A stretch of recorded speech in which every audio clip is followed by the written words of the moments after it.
So we're going to start by talking about real-life dating experiences, because that's where we need to start. We've got Tania, Tonello, and Shemroy Parkinson with us.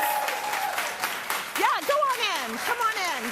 Have a seat. Hi. Thank you, thank you, thank you. Yes, have a seat.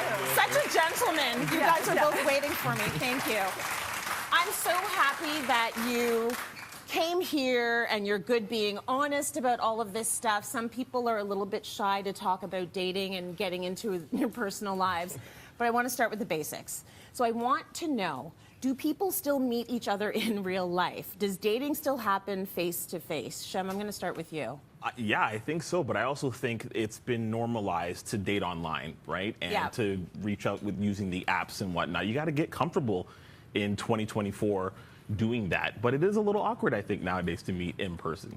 Yeah, okay, sure. and TT, how about you? Like, are you meeting people in real life? I am. So I haven't been on dating apps for over a year. Okay. But I've gone on a bunch of dates throughout the last year. So yeah, it happens. Okay, so it does happen. That makes me happy because I'm stuck in like 1994, where people like would just go to the club and like give each other numbers. Yeah. So can you tell me about your dating life, Tania? Tell me a little bit about it. Oh, Give dear. me like. I guess I should have expected this question. Yes. Like, how are things going? It's a barren desert dryness right now, if I can just summarize the landscape. Got it. Tumbleweed. Tumbleweeds, Crickets. Dust. All of that. Yeah. But truthfully, admittedly, in the winter, I take a little bit of like a hibernation breather for myself. I just can't battle the snow and slush to go on a date. Yeah.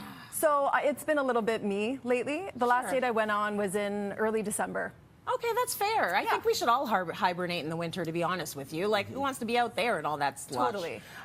Why do you not date online? Like, why have you not been online in a year? So, okay, several reasons. One, it gets a little bit exhausting sometimes when you're on and you kind of just feel like I need a break. I need to like rebuild myself, because it could be a little bit, it kind of chip away at your esteem too. Yes. When you're messaging people and they ghost, and there's a lot of layers to it. Yes. And then also, you know, as you get older, the pool gets a little bit smaller too, and so it's not as plentiful maybe as, you know, when you're in your 20s. Like, I'm 42, and it gets a little bit smaller as you get older. So that's a factor as well. Understandable. Shem, can you tell us a little bit about your dating life? What's going on? I was gonna say mine's a little bit more wet, but I found that We'll go back to the dryness. Probably, Tania, and then that's where the wetness came from. Probably not the best thing to I felt say. like we need some context. Yeah, context. Yeah, I'm crying. So things are going well. Things are good. Yeah, I mean, you know, I am divorced, and so getting back into the dating scene was very nerve-wracking in a lot of ways, and I was also quite insecure, quite frankly. You know, getting back into that world. At the time I was divorced, I was 33, and I said, "Who's going to want me? I'm 33 years old," which sounds crazy when you think about it, right? Why, you think that was old? Well, is that what you thought? I mean, yes, at the time. At the time, okay. But you know, and I was nervous about it. But it's been great, but it really is it's a challenge dating in 2024, right? You don't know. For me, the scary thing about online dating is you just don't know people's motives, right? Which always concerns me a little bit. Okay, so I actually want to talk a little bit about motives, because you're both public facing. You are on Kiss 92.5. A lot of people know you. You've got videos that go viral all the time. They hear your voice on the radio every day. Tania, you're an expert on Cityline. You're doing a lot of stuff as a model as well. What is your worry about what might happen if people know who you are when they're looking for a date? So I've actually had somebody use my face on a dating app when it wasn't my profile. So in a catfish situation, right, which sounds flattering, but it was very awkward and very uncomfortable. And for me, you know, having somebody, you know, portray me or pretend to be me was terrifying, like really scary. And again, as you mentioned, being public facing, being on the radio, on the Roz and Mocha show, you know, people are aware of who you are, and you don't know if they're into you because, you know, I like Shem or because I like the Roz and Mocha show. So it can be a little awkward. Yeah, if they just want to be fame adjacent. Totally. So they stole your face. They could have done better. No, but, no, it's a beautiful it's all face. Good. It's all good. But you were like used as a catfish Totally. face. Yeah, very awkward. Oh my gosh, that's kind of flattering. Yeah. But also violating. Very violating. Extremely yeah. violating. Totally. Yeah. How did you even find that out? So the person that I took, the person who did it, we took a picture together. It was actually a fan, and they instead cropped themselves out and used me as the picture, and then we found out that way. That is brutal. Yeah. Wow. Do you worry about it at all? Because people see you from TV. Do you worry about dates wanting to date you because you're on TV? No, I really Not don't. at all. For me, it's just more a matter of like, are they looking to up their style? And maybe they want me to like, I get a little suspect when they suggest like a mall for a first date. I'm like, really? Square one? Okay. Right. Yeah. You're using me Yeah. for my sartorial sense.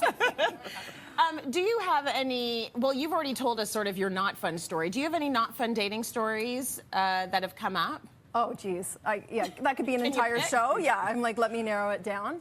But one story that really stands out is actually, so I went on a first date with someone, and he brought me to Au Noir, which I don't know if you're familiar with Au Noir, No. but it's a restaurant that you dine completely in the dark. Complete dark. You can't see a thing, and the servers are blind. It's actually an exceptional experience. I highly recommend it. For a first date? But for a first date.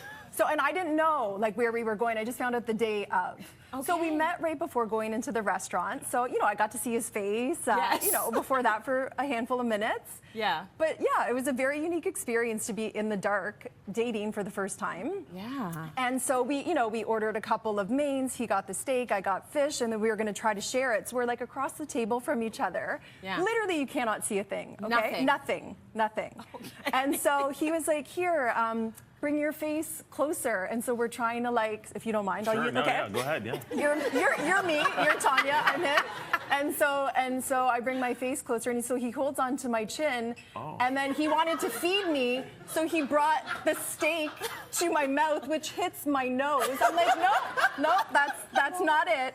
And so it was Romantic. awkward. I don't know about romantic, but it was definitely like, we laughed. Like, it was a unique experience. Yeah. Is he still around? No. Yeah.